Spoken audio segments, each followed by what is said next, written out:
Hey everyone, today I'm going to show you how to properly process an HDR high dynamic range photo in Photomatix Pro.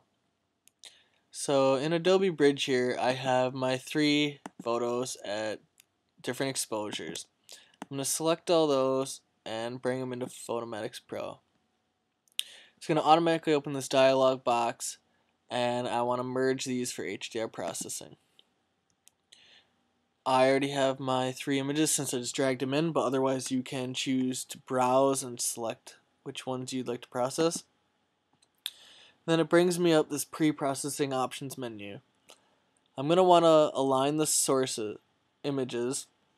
It gives you the option to, by correcting horizontal vertical shifts or by matching features. For most outdoor photography, by matching features seems to work the best. Reduce ghosting artifacts. You can do this automatically or semi-manually. I'm going to choose semi-manually. I want it to automatically reduce the noise on my source images and then reduce chromatic aberrations. And then I'm going to have my white balance a shot, color primary HDR based on Adobe RGB.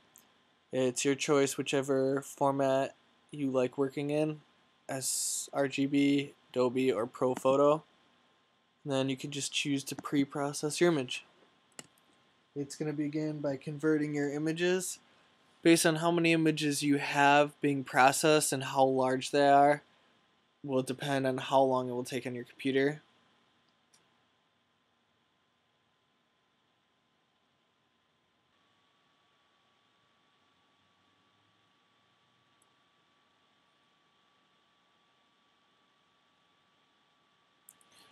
Now here's the ghosting menu that came up from my previous menu.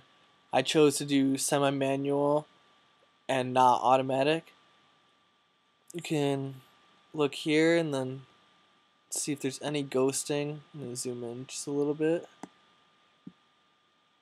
The ghosting is usually if your camera moves from one image to the next when taking your different exposures. This one looks pretty good, so I'm just going to select OK. It's going to generate my HDR image.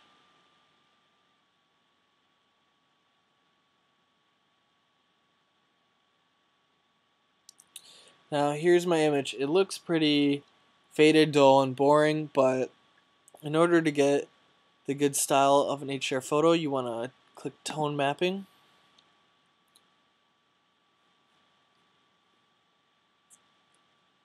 And here we go.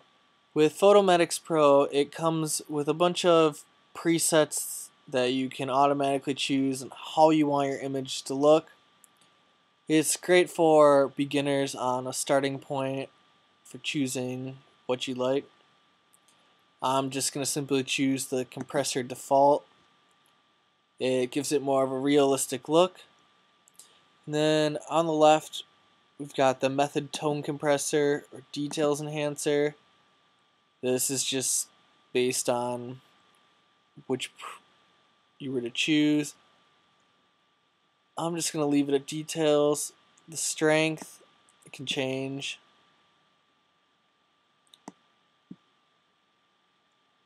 Color saturation, give it more of a vibrant color. And I can change the smoothing.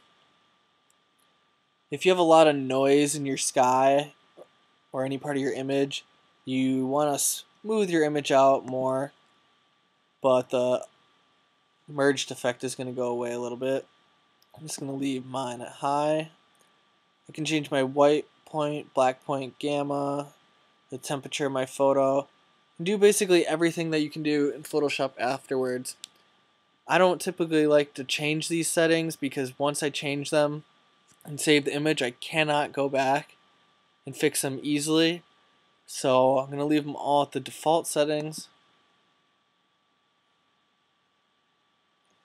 Just click compressor default again.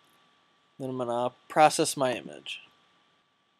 By using the basic settings when adding your images into Photomatix, give you a great result. You can work on playing them from there on out, depending on what type of image you're actually processing. So here's my final process images. I'm just gonna go ahead and I can save that. Save it to my desktop. I want to save it as a TIFF 16-bit. It's your decision. And it's going to open up in Photoshop. There you have it. That's the basics of using Photomatix Pro. Be sure to check out our YouTube page for more upcoming HDR tutorials. Watching.